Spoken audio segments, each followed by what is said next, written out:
오늘 하나님의 말씀은 여호수아 18장 1절에서 10절 말씀입니다. 여호수아 18장 1절에서 10절 말씀입니다.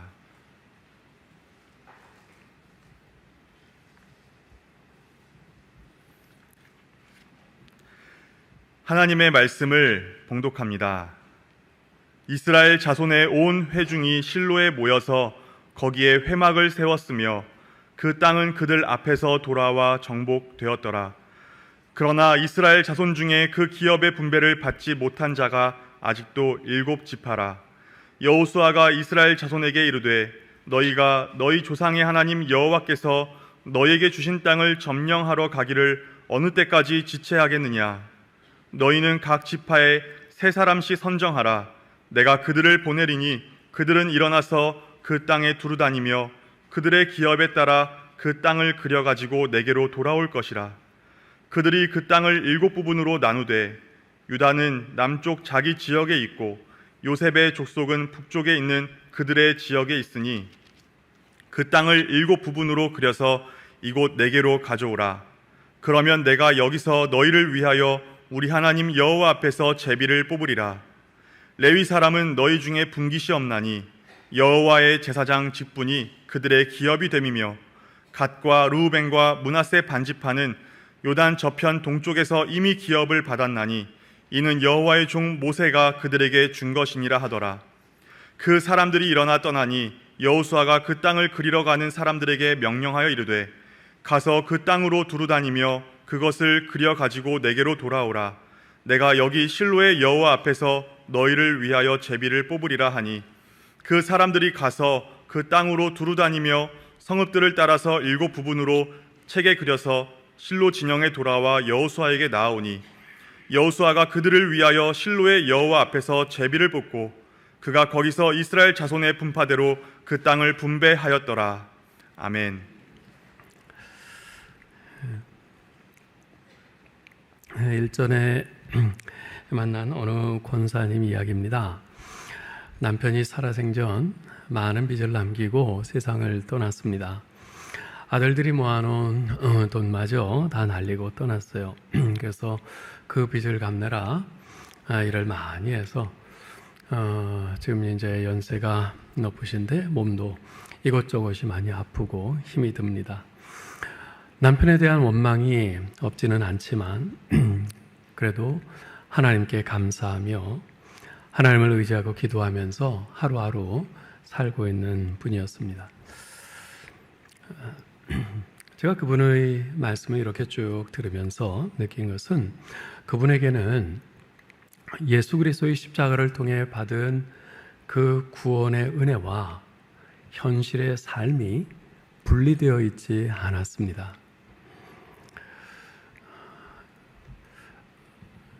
많은 경우에 내가 받은 구원의 은혜는 구원의 은혜고 지금 이 현재 삶에서 이런저런 어려움 느끼고 그래서 내가 받은 이 구원의 은혜가 내 현실의 그 어려움에 어떤 영향을 미치지 못하고 그냥 분리되어 있는 그런 일들을 적잖이 보는데 그분은 그렇지 않았어요. 현실의 삶에서 그 은혜를 누리며 살고 있었습니다. 은혜로 날 구원하신 하나님께서 지금 이렇듯 어려운 삶의 현실에서도 여전히 나를 사랑하신다는 그 믿음으로 그 하나님께서 내 삶을 책임지시고 선한 길로 인도하신다는 그 믿음으로 그렇듯 어려운 현실 속에서도 하나님께 받은 은혜를 믿음으로 누리며 살고 있는 그 권사님이 참으로 귀하고 감사했습니다. 그런데 말씀드린 것처럼 적지 않은 신자들이 그분과는 달리 받은 은혜를 누리지 못하고 그것과는 분리되어서 현실 상황에 눌려서 찌들려 그렇게 살고 있는 것을 봅니다. 우리가 흔히 내가 받은 이 구원의 은혜, 이 십자가의 은혜는 이 세상 그 무엇을 주고도, 억만금을 주고도 살 수 없는 놀라운 은혜라고 말은 하는데, 그렇게 값진 은혜를 받았으면서도 그보다 훨씬 가치가 적은 이 현실의 그 어려움, 그 앞에선 그 구원의 은혜가 아무런 힘도 못 쓰고 그렇게 이 현실의 삶에 끌려가는 그런 모습을 보는 거죠. 여러분, 우리를 죄에서 구원한 예수 그리스도의 십자가의 은혜는 결코 죄의 용서로 끝나지 않습니다. 그 은혜는 우리가 이 땅에서 살아가는 동안 하나님의 자녀로 살아갈 수 있도록 계속해서 에너지를 공급하는 불쏘시개의 역할을 합니다. 그리고 내가 구원받은 사람으로 사는 것이, 내가 받은 이 구원의 은혜가 이 하나님의 자녀로 사는 것이 얼마나 복되고 기쁜 삶인지를 생생하게 경험케 해줍니다. 그런데 그 은혜를 우리가 제대로 누리기 위해서는요, 믿음이 필요합니다. 믿음으로 누리는 은혜인 것이죠. 오늘 말씀은 우리에게 이에 대해서 말씀을 해주는데요, 오늘 말씀에서는 특별히 우리가 그 은혜를 누리기 위해서 해야 할 것 하나와 하지 말아야 할 것 하나를 말씀해 줍니다. 먼저 해야 할 것 하나는 길갈에서 실로로 나아가라는 것입니다. 앞서 4장에서 보았듯이 이스라엘 백성들이 요단강을 건넌 후에 그곳에서 가져온 12돌을 세워 기념비를 삼았는데, 어디에 그 기념비를 세웠죠? 길갈입니다. 그곳에 기념비를 세웠다는 것은 길갈이 지니는 의미를 잊지 말고 간직하라는 뜻이 담겨 있는 것입니다. 자, 그러면 길갈은 이스라엘에게 어떤 의미가 있는 곳입니까? 먼저 길갈은 이스라엘 백성들이 요단강을 건너서 처음 머물러 유숙한 곳입니다. 오늘날 요단강을 가보면요, 작은 시내처럼 그렇게 보입니다. 작은 시냇물처럼 보여요. 실제로 요단강의 평균 강폭은 30m에 깊이는 1m 내지 3m 정도인 그리 크지 않은 강입니다. 그러나 여호수아 당시 이스라엘 백성들이 그 요단강을 건넌 때는 추수기간의 우기였습니다. 그리고 그 기간에는 헐몬산에 눈까지 녹으면서 요단강이 폭이 1km까지 불어나 아주 사납게 요동치곤 했죠. 그런 강을 맨몸으로 건넌다는 것은 자살행위나 다름없었습니다. 따라서 그런 요단강을 이스라엘 백성들이 건넜다는 것은 그야말로 죽음을 통과한 것이나 다름이 없었죠. 자, 그런데 그들이 그 요단강을 어떻게 건넜습니까? 언약궤를 맨 제사장들이 요단강에 발을 담그자 흘러내려오던 강물이 멈췄습니다. 즉 하나님이 함께 하시는 은혜로 그들이 죽음의 강을 건넜고 하나님이 약속하신 가나안 땅에 들어와서 새 삶을 시작하게 된 것이죠. 이처럼 길갈이라는 곳은 이스라엘 백성에게 있어서 새로운 시작을 의미하는 장소인 것입니다. 자, 그런데 하나님께서는요, 길갈에 진을 친 이스라엘 백성들에게 두 가지를 행하라고 명하셨어요. 그 두 가지가 무엇이었죠? 첫째, 할례를 행하라 그러셨습니다. 구약의 할례는 신약의 세례와 동일한 것입니다. 자, 그렇다면 이 할례나 세례가 의미하는 바가 뭡니까? 세례는 예수 그리스도께서 십자가에서 흘리신 보혈로 나의 모든 죄가 씻겨지고 내가 새로운 존재가 되었음을 선언하는 그런 예식입니다. 여기에는 내가 누구의 것인지 기억하라, 이제 내가 누구의 것인지 누구의 소유인지를 기억하라는 의미가 담겨 있습니다. 즉 나는 예수 그리스도의 대속의 은혜로 구원받은 하나님의 소유다, 하나님의 사람이다라는 이 자의식을 분명히 갖고 살라는 것이죠. 그래서 할례를 행하라고 하신 것입니다. 두 번째, 무엇을 하라고 하셨죠? 유월절을 지키라고 하셨어요. 이 유월절이란 우리나라의 광복절과도 같은 해방의 날입니다. 430년 동안 애굽에서 종살이 하다가 하나님의 은혜로 해방된 것을 기뻐하고 감사하는 축제의 날입니다. 자, 그러한 유월절을 지킨다는 것은 우리는 하나님의 은혜로 죄의 노예에서 해방된 하나님의 백성이다라는 자기 정체성을 매번 새롭게 하는 것이죠. 결국 이 모든 것을 종합해 볼 때 길갈은 이스라엘 백성에게 있어서 구원받은 하나님의 백성으로서 새로운 삶을 시작하는 출발 지점이었던 것입니다. 그들은 요단강에서 가져온 12돌을 이곳에 기념비로 세우고 또한 이곳에서 할례를 행하고 유월절을 지킴으로써 이제부터 진정 하나님의 백성으로서 새로운 삶을 살기로 결심했던 것입니다. 성령으로 거듭난 모든 그리스도인은요, 바로 이 길갈이라는 장소에서부터 새 생명의 삶을 시작합니다. 즉, 나는 예수 그리스도의 십자가의 은혜로 구원받은 하나님의 자녀다, 나는 하나님 나라의 백성이야 라는 이 자기 정체성과 자의식을 가지고 신앙생활의 첫걸음을 내딛는 것이죠. 자, 그런데 오늘 본문 1절에 보면 이스라엘의 역사에서 새로운 전환점이 되는 매우 중요한 내용이 나옵니다. 1절을 읽어볼까요? 이스라엘 자손의 온 회중이 실로에 모여서 거기에 회막을 세웠으며 그 땅은 그들 앞에서 돌아와 정복되었더라. 요단강을 건넌 후 가나안 정복 전쟁을 수행하는 동안 이스라엘의 중심지는 바로 길갈이었습니다. 이스라엘 백성들은 하나의 전투를 마치면 다시 길갈로 돌아와서 재정비하고 전략을 짰고 또한 길갈에서 여러 종교 의식들을 준수했습니다. 자, 그런데 이제 가나안의 모든 중요 거점들을 정복하는 전쟁을 다 마치고 땅을 분배하면서 이스라엘의 중심지를 그 길갈에서 실로로 옮긴 것입니다. 자, 그렇게 한 이유가 뭘까요? 그것은 하나님의 명령을 수행하기 위해서였습니다. 일찍이 하나님께서는 모세를 통해서 신명기 12장에서 이렇게 명령하셨습니다. 우리 같이 한번 읽어볼까요? 너희가 요단을 건너 너희 하나님 여호와께서 너희에게 기업으로 주시는 땅에 거주하게 될 때, 또는 여호와께서 너희에게 너희 주위의 모든 대적을 이기게 하시고 너희에게 안식을 주사 너희를 평안히 거주하게 하실 때에, 너희는 너희의 하나님 여호와께서 자기 이름을 두시려고 택하실 그곳으로 내가 명령하는 모든 것을 모두 가지고 갈지니, 곧 너희의 번제와 너희의 희생과 너희의 11조와 너희 손의 거제와 너희가 하나님께서 원하시는 모든 아름다운 선물을 가져가고, 너는 삼가서 네게 보이는 아무 곳에서나 번제를 드리지 말고 오직 너희의 한 지파 중에 여호와께서 택하실 그곳에서 번제를 드리고 또 내가 네게 명령하는 모든 것을 거기서 행할지니라. 하나님께서 모세에게 하신 이 명령을 따라 길갈에서 실로로 이스라엘의 중심지를 옮기고 그곳에 회막을 설치한 것입니다.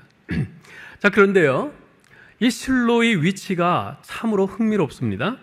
여러분, 지금 스크린의 지도에서 보시는 바와 같이 실로는 가나안 땅의 중앙에 위치했습니다. 지금 여러분 보시면은 사해 위쪽에 빨간 동그라미로 되어 있는 곳 길갈이라고 있죠.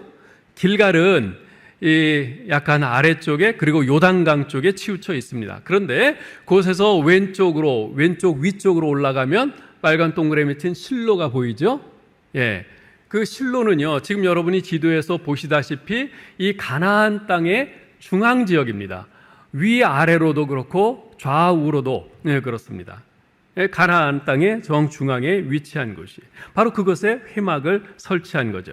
자, 여러분, 광야에서 이스라엘 백성들이 주둔할 때 성막은 어디에 위치해 있었습니까? 항상 이스라엘 백성들의 정중앙 한가운데 위치했습니다. 이스라엘의 12지파가 3지파씩 한 조를 이루어서 동서남북에 배치되고 그 중앙에 성막이 위치했죠. 그와 마찬가지로 이제 약속의 땅 가나안을 정복하고 12지파에게 분배한 후 하나님의 임재를 상징하는 성막을 가나안의 중앙인 바로 실로에 세운 것입니다. 이것은 하나님께서 레위기 26장 11절 12절에서 약속하신 말씀대로 행하심을 분명히 보여주는 것입니다. 자, 레위기 26장 말씀을 읽어보죠. 내가 내 성막을 너희 중에 세우리니 내 마음이 너희를 싫어하지 아니할 것이며 나는 너희 중에 행하여 너희의 하나님이 되고 너희는 내 백성이 될 것이니라. 하나님께서는 이제 가나안 땅에 들어가면 가나안 땅에 들어가면 거기에서 하나님께서 이스라엘 백성들의 그 한가운데 계시겠다고 말씀하십니다. 그리고 그 한가운데서 이스라엘 백성들 가운데서 행하시고 함께 하시겠다고 약속하셨어요. 그 약속대로 이제 가나안 땅의 한가운데인 실로에 하나님의 임재의 상징인 회막을 두신 것이지요. 그때로부터 훗날 다윗이 예루살렘을 정복하고 성막을 예루살렘으로 옮기기까지 약 350년 이상 실로는 이스라엘의 정치와 종교의 중심지로서 수도의 역할을 했습니다.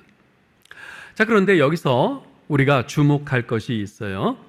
이미 살펴본 것처럼 이스라엘 백성은 이스라엘의 중심지를 길갈에서 실로로 옮기고 그곳에 회막을 세웠습니다. 여러분, 회막의 본래 이름이 뭐죠? 성막입니다. 그죠? 성막이에요. 이 성막, 태버네클이라고 하는데요. 이것은 또 증거막이라고도 불렸어요. Tent of Testimony, 즉 증거의 장막이란 뜻이죠. 자, 그런데 여기서는 성막이라고도 안 부르고 증거막이라고도 안 하고 회막이라고 부르고 있습니다. 이 회막이란 Tent of Meeting, 즉 만남의 장막이란 뜻입니다. 하나님께서 이스라엘과 만나시는 장막이라는 거죠. 그렇습니다. 이 회막은 이스라엘 백성과 하나님의 만남이 이루어졌던 장소입니다. 사실 하나님께서는 어느 한 장소에 갇혀 계신 분이 아닙니다. 어느 곳에서나 자유롭게 만나실 수 있어요. 그러나 이스라엘 백성을 출애굽시키시고 당신의 백성으로 삼으신 하나님께서는 특별한 장소를 성별하여 거기에서 하나님의 영광을 계시하기로 작정하셨습니다. 그곳이 바로 회막입니다. 그래서 하나님의 백성들은 하나님을 만나기 위해서 회막으로 나아갔죠. 그곳에서 자신의 죄를 아뢰고 회개했습니다. 그곳에서 하나님께서 베풀어 주시는 은혜에 대해 감사하면서 경배했습니다. 그곳으로 나아가 자신의 아픔과 무거운 짐을 하나님 앞에 내려놓고 간절히 기도드렸습니다. 하나님께서는 그곳에서 백성들의 회개를 받으시고 죄의 용서를 선언하셨습니다. 그곳에서 백성들에게 당신의 진리와 교훈의 말씀을 주셨습니다. 그곳에서 그들의 기도와 간구에 응답하셨지요. 이처럼 회막은 인간과 하나님과의 영광스러운 만남이 이루어지는 곳이었습니다. 그 회막이 바로 실로라는 땅에 세워진 것입니다. 이러한 점에서 실로는 하나님과의 만남의 장소, 하나님과 인간의 교제가 이루어지는 장소라고 할 수 있습니다. 자, 그렇다면 한번 생각해 봅시다. 가나안에 정착한, 요단강을 건너서 가나안에 정착한 이스라엘 중심지가 길갈에서 실로로 옮겨졌습니다. 여기에 어떤 의미가 있겠습니까? 아까 길갈은 어떤 의미라고 그랬어요? 구원받은 하나님의 백성으로서 새로운 삶을 시작하는 출발 지점이라는 의미가 길갈이라고 그랬어요. 실로는요? 실로는 어떤 의미입니까? 하나님과의 만남과 교제가 이루어지는 장소라고 그랬어요.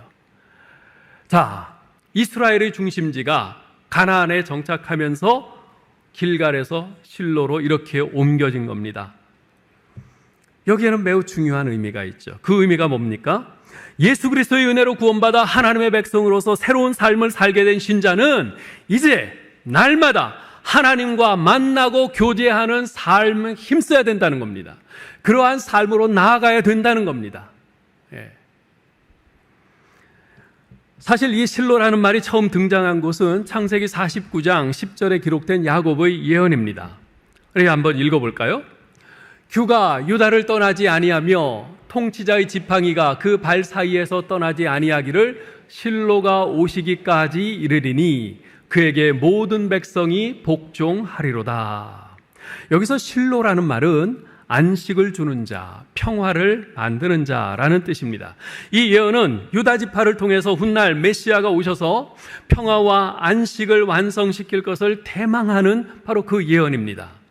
즉 여기서 실로는 바로 메시아이신 예수 그리스도를 가리키는 것이죠. 따라서 하나님의 백성된 우리 신자들은, 즉 예수 그리스도의 십자가의 은혜로 구원받은 우리 신자들은 믿음으로 우리의 중보자가 되시는 예수 그리스도께 나아가 말씀과 기도 가운데 날마다 하나님을 만나고 교제해야 한다는 것입니다.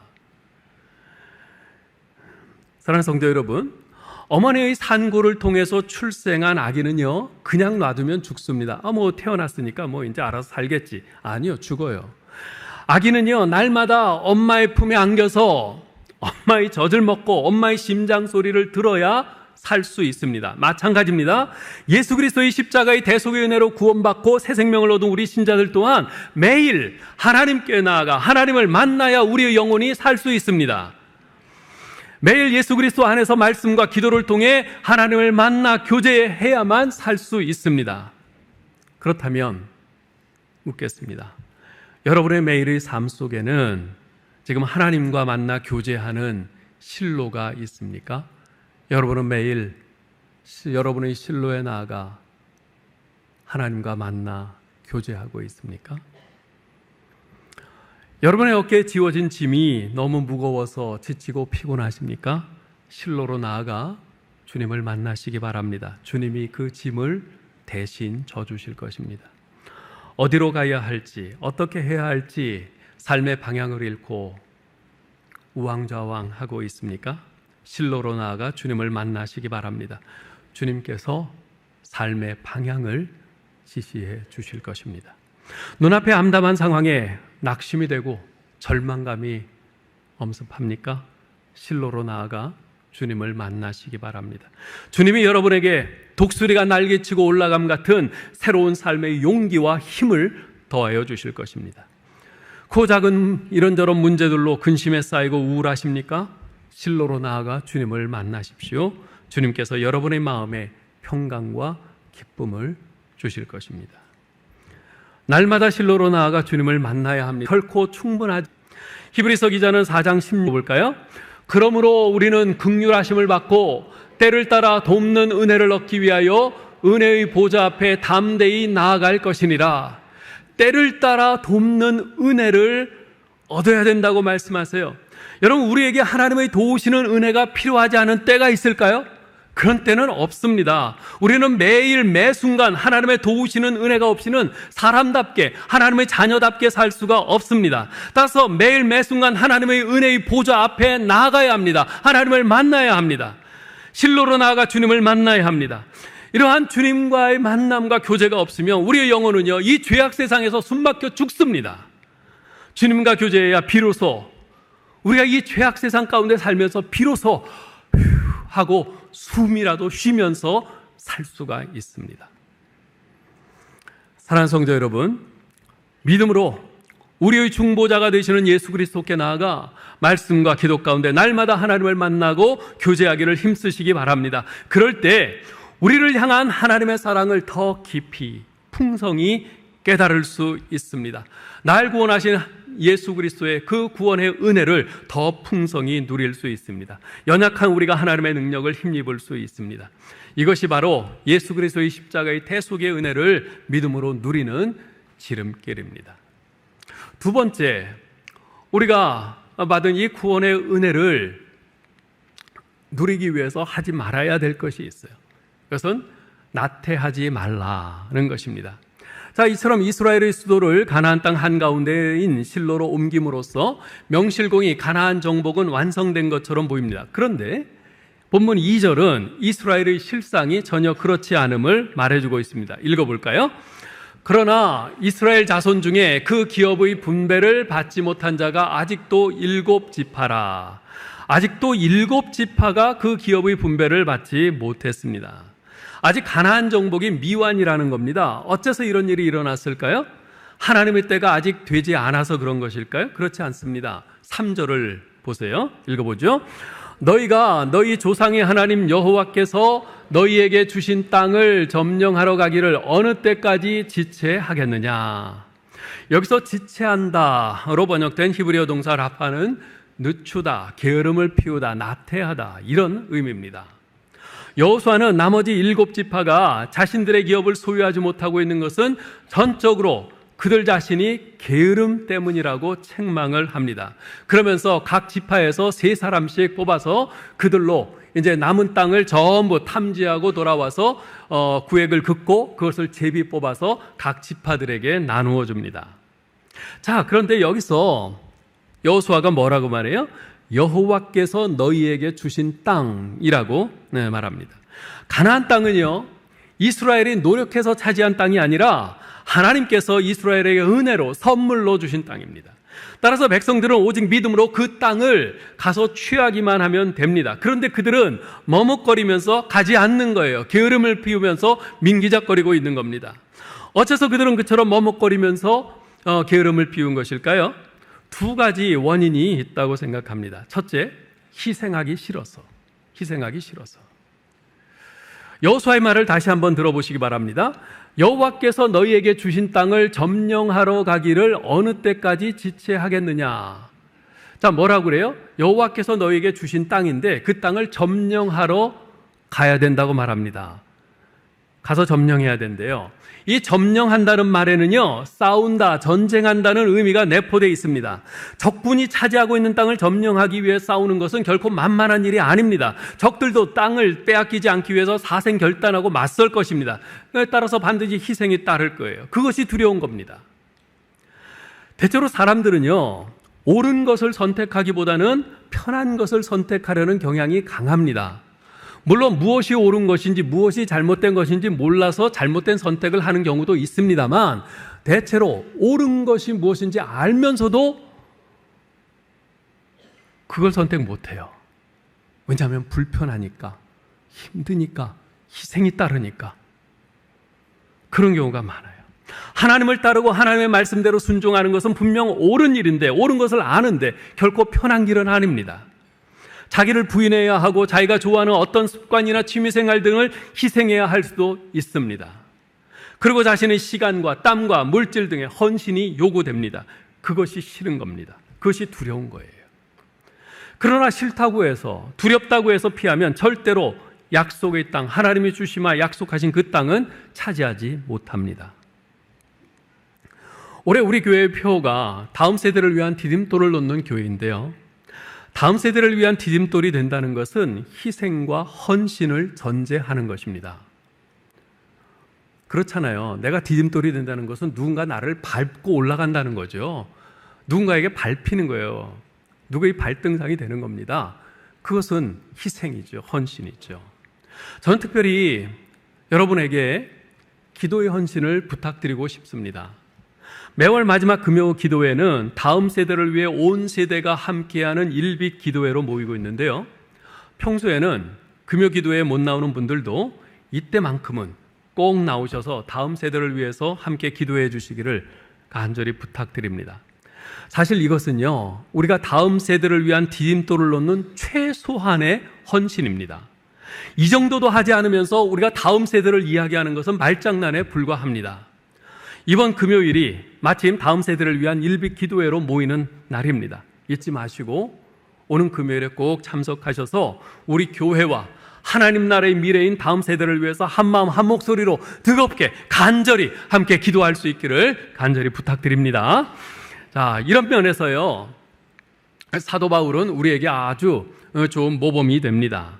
바울은 믿는 사람을 향해서나 믿지 않는 사람을 향해서나 동일한 헌신과 희생으로 늘 다가갔어요. 로마서 1장에 보면요, 바울은 로마 교회 성도들을 만나보기를 간절히 원하는 자신의 마음을 이렇게 기술합니다. 1장 11절인데요. 내가 너희 보기를 간절히 원하는 것은 어떤 신령한 은사를 너희에게 나누어 주어 너희를 견고하게 하려 함이니. 사실 바울과 이 로마 교회 성도들은 일면식도 없는 사이입니다. 한 번도 만나본 적도 없는 사이예요. 그런데 바울은 그들을 만나보기를 간절히 원한다고 그래요. 왜요?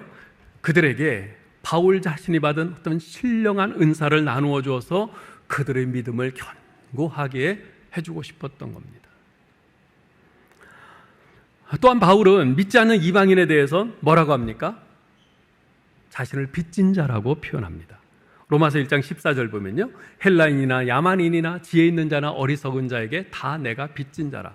바울이 왜 이방인들에게 빚진 자입니까? 그 무슨 빚을 졌습니까? 아무 빚진 거 없죠. 그런데 내가 예수 그리스도의 십자가의 은혜로 구원받은 이 사실을 내가 자각하고 나니 정말 나와 같이 예수를 핍박하던 사람에게 이렇게 큰 은혜를 주시고 구원을 주신 것을 생각하니 정말 저 이방인들, 예수 그리스도께 아무 짓도 안 한 저 이방인들에게 내가 빚진 자나 마찬가지인 거죠. 그래서 어떻게든 그 이방인들에게 가서 모든 핍박에도 불구하고 그들에게 복음을 전하려고 그렇게 애썼던 것입니다.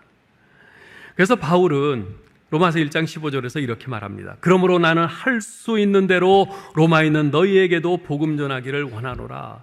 그러면서 기어코 죄수의 신분으로라도 로마에 갔던 것이죠. 자, 그러한 무사람들을 향한 바울의 희생과 헌신의 기저에는 무엇이 깊이 자리하고 있었냐면, 나는 말로 다 할 수 없는 예수 그리스도의 은혜로 구원받은 사람이라는 이 은혜의식이 깊이 자리하고 있었습니다. 그리고 그는 믿음의 순종으로 그러한 은혜를 더욱 풍성히 누리고 있었던 거죠. 그래서 그는 가는 곳마다 유대인에게나 이방인에게나 복음을 전하면서 온갖 핍박을 많이 당했어요. 죽을 뻔한 고비도 많이 넘겼어요. 그러한 모든 핍박과 고난을 당하면서도 그는 나 같은 사람에게 이 귀한 구원의 은혜를 주시다니, 이게 웬 사랑이고 웬 은혜인가. 바로 그 은혜의식 때문에 바울은 가지 않을 수 없었고 믿음으로 가서 계속 복음을 전했고 그 모든 핍박 속에서도 계속 그 풍성한 구원의 은혜를 누리면서 평생을 살았던 거죠. 이스라엘의 7지파가 그처럼 머뭇거리면서 게을렀던 두 번째 이유는 소명의 결핍 때문이었습니다. 그들은 가나안의 주요 거점들과 평지들을 점령한 것만으로 만족했어요. 더 이상 전쟁하고 싶어 하지 않았습니다. 더 이상 피 흘리고 싶어 하지 않았어요. 현재 상태로 족하다고 생각했죠. 하나님께서 그들에게 명하신 것은 그것이 아니었는데도 말입니다. 한마디로 그들은 자신들을 향한 하나님의 부르심, 소명을 잊은 것입니다. 그래서 그들에게 필요한 것은 바로 소명의 회복이었어요. 그들이 그렇게 나태하게 된 것은 소명의 결핍 때문이라고 그랬죠. 그렇다면 그들이 다시 그 나태를 극복하고 하나님의 명령을 따라서 가서 그 땅을 차지하기 위해서는 소명을 회복하는 것이 필요하지 않겠습니까? 우리도 마찬가지. 혹시 나는 이제까지 소명 없이 살았는데요, 소명이 뭔지도 모르고 살았는데요, 그런 분이 있으십니까? 그렇다면 소명을 발견하는 것이 필요합니다. 내가 소명을, 하나님의 부르심, 그 소명을 알고 못 알고는 천양지차가 있습니다. 삶의 자세에 있어서. 매튜 폭스라는 신학자는 이런 말을 해요. 나태를 치유하는 처방은 부지런함이 아니다. 게으름을 치료하는 처방은 단순히 부지런해지자라는 결심만으로 되지 않는다. 게으름의 가장 적절한 유일한 처방은 당신 안에 있는 불꽃을 발견하는 것이다. 소명을 발견하는 것이다. 내 속에서 일어나는 불꽃, 이 소명이 무엇입니까? 여러분, 소명이란 내가 정말 하고 싶은 일입니다. 그것을 하지 않으면 견딜 수 없고 내 인생에 아무 의미가 없을 것 같은 바로 그 일입니다. 내가 마땅히 해야 할 일, 그래서 하나님이 그것 때문에 나를 이 땅에 태어나게 하시고 살게 하신 일, 바로 그것이 소명입니다. 여러분, 사람이 소명을 발견하면요, 가슴이 쿵쾅쿵쾅 뜁니다. 두방망이 쳐요. 그래서 가만히 있을 수가 없습니다. 신바람이 납니다. 일할 수밖에 없어요. 소명이 없는 것이 문제인 것입니다. 소명이 없는 것입니다. 연세가 많고 적고가 문제가 아닙니다. 내가 이렇게 나이 많이 들어서 몸의 힘은 빠지고 내 한 몸 건사하기도 힘든데 무슨 일을 할까? 그러나 여러분, 달리 생각하셔야 됩니다. 하나님께서 이렇게 나이 든 나를 아직 이 땅에 남겨두심은 내가 해야 할 일이 있어서 나를 남겨두신 것 아닌가? 나에게 주시는 소명이 있지 않은가? 그 소명이 무엇인가? 내가 하나님께 기도하고 그 소명을 발견하면요, 내가 비록 몸을 움직일 수 없는 그런 쇠약한 가운데 있더라도 그 소명을 따라서 내가 하나님 앞에 기도라도 합니다. 소명이 있고 없고는 이렇게 우리의 삶의 자세에 커다란 차이가 있어요. 소명이 없는 것, 소명을 발견하지 못한 것이 문제입니다. 종교개혁은요, 이 세상에 아주 굉장히 대단한 그런 기여들을 많이 했는데요, 그 가운데 하나는 만인 제사장의 발견입니다. 여러분, 만인 제사장이 무엇입니까? 우리는 모두 다 제사장이라는 거 아시겠어요? 예수 그리스도의 십자가의 은혜로 구원받은 우리 하나님의 사람들은 다 하나님이 우리를 부르신 제사장들이다, 이겁니다. 여러분, 목사만 부르신 것이 아닙니다. 목사가 아닌 일반 성도인 여러분도 모두 하나님께서 부르셨어요. 여러분에게도 모두 소명이 있습니다. 종류가 다를 뿐이지 나름대로 각 사람에게 주신 하나님의 소명이 있습니다. 내 이름을 부르시면서 내게 다가오시는 하나님, 그리고 내게 명령하시는 하나님, 나의 하나님이 나에게 맡기시고자 한 일, 그 일이 작아도 다른 사람과 달라도 나에게는 소중한 나만이 할 수 있는 일, 내가 해야 할 일, 내가 하고 싶은 일, 내가 그 소망을 발견한다면 그 순간부터 우리의 삶의 자세가 달라질 줄 믿습니다. 그러므로 여러분, 우리가 이것을 위해서 기도해야 합니다. 이것을 위해서 기도해야 돼요. 이것이 어쩌면 우리에게 가장 중요한 기도 제목이에요. 왜냐하면 그것이야말로 내가 이 땅에 호흡하며 살고 있는 내 삶의, 내 존재의 의미를 밝혀주는 것이기 때문에 그렇습니다. 하나님, 도대체 왜 나를 이 땅에 아직도 생명호흡 붙이면서 살게 하십니까? 하나님, 나를 왜 살게 하십니까? 나에게 주시는 소명이 무엇입니까? 하나님, 그것을 알기를 원합니다. 그 소명을 따라 살기를 원합니다. 단 하루를 살더라도 하나님이 나를 부르신 그 소명을 따라서 내가 살다가 하나님 앞에 가기를 원합니다. 하나님, 가르쳐 주십시오. 이것을 위해서 기도하셔야 됩니다. 그것을 발견하면 우리의 삶과 우리의 존재의 의미는 달라집니다. 이렇게 믿음으로 희생과 헌신의 두려움을 떨치고 소명을 회복함으로써 주저함과 나태함을 극복해야 합니다. 그래야 우리에게 주신 이 구원의 은혜, 이 놀라운 은혜를 온전히 누릴 수 있습니다. 이제 말씀을 맺겠습니다. 여러분 좋아하시는 찬양 가운데 은혜라는 찬양이 있죠. 은혜, 그죠? 내 삶의 모든 것이 당연한 것이 아니라 모두 다 하나님의 은혜였어 하는 이 찬양. 또 행복이란 찬양도 좋아하시죠?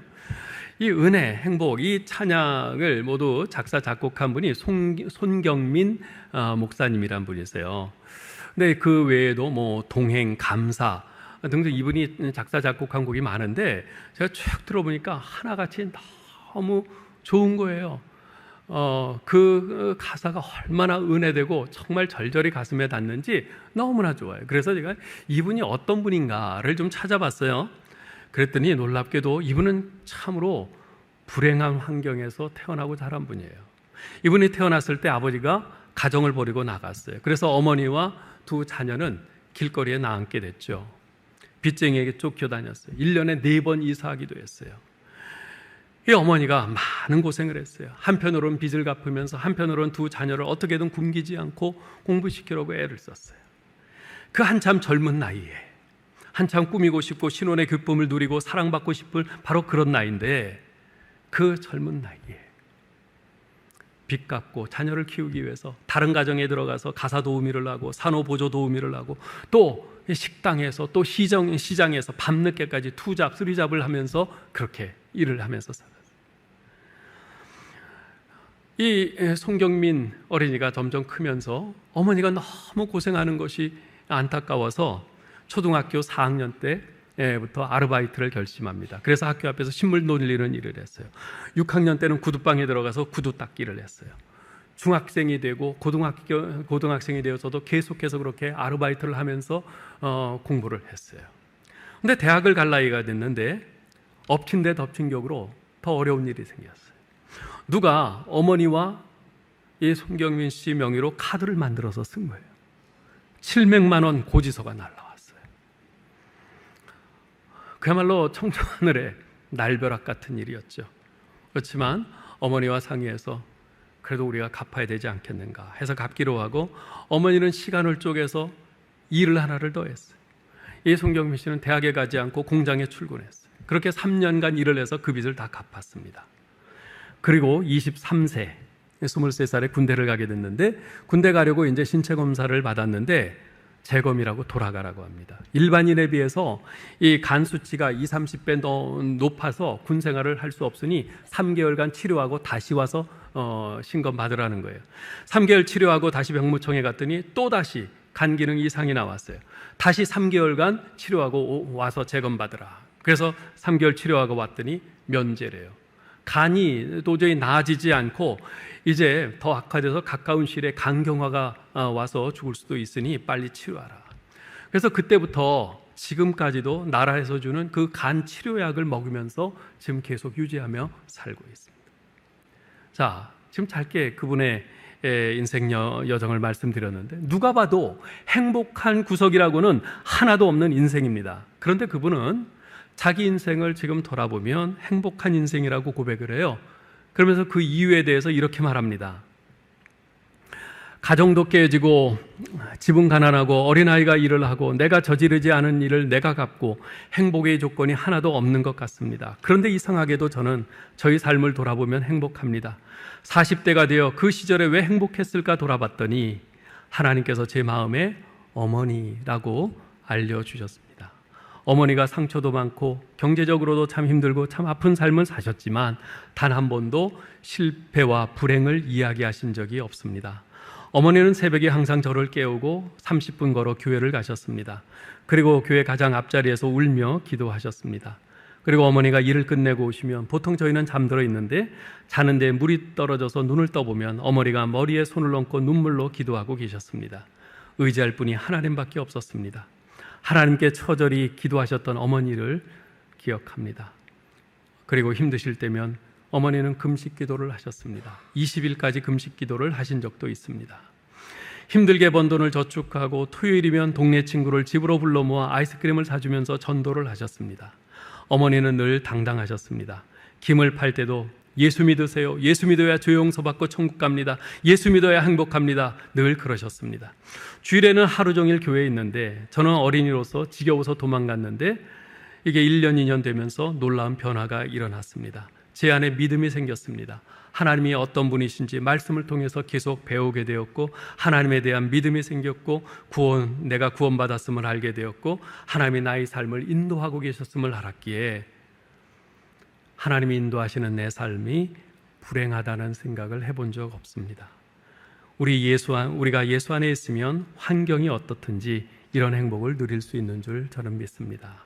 그러면서 송경민 목사님은 마지막으로 이런 고백을 합니다. 여러분 한번 잘 보셔요. 하나님은 행복의 기준을 환경에 두지 않으셨습니다. 하나님께서 우리에게 알려주신 행복의 시작과 근본은 바로 구원입니다. 화려하고 재물이 많고 어려움이 없이 꿈을 이루고 유명하고 다른 사람보다 우월한 사람이 행복한 사람이 아니라 하나님께서 보시기에 정결하고 주신 것에 감사하고 나누고 부르신 뜻대로 살아가려고 발버둥치는 삶이 행복한 사람인 줄 믿습니다. 진정 불행한 것은 이 땅의 삶이 전부인 것처럼 그냥 이 땅의 것만 구하고 나만 위해 살다가 마지막 날에 허무해하면서 두려워하면서 떠나는 인생입니다.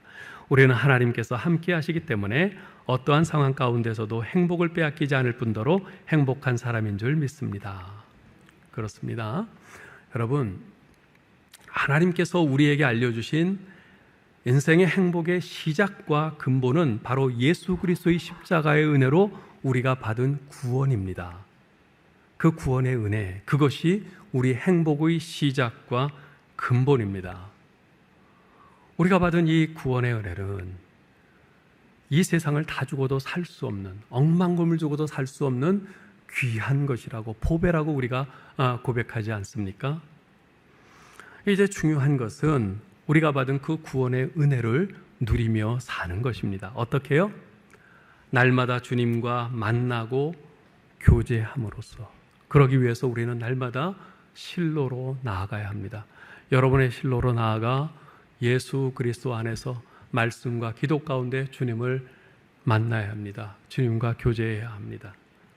그리고 우리 앞을 막아서는 희생과 헌신의 두려움을 떨치고 하나님이 나를 어디로 무엇으로 부르셨는지 그 소명을 회복해야 합니다.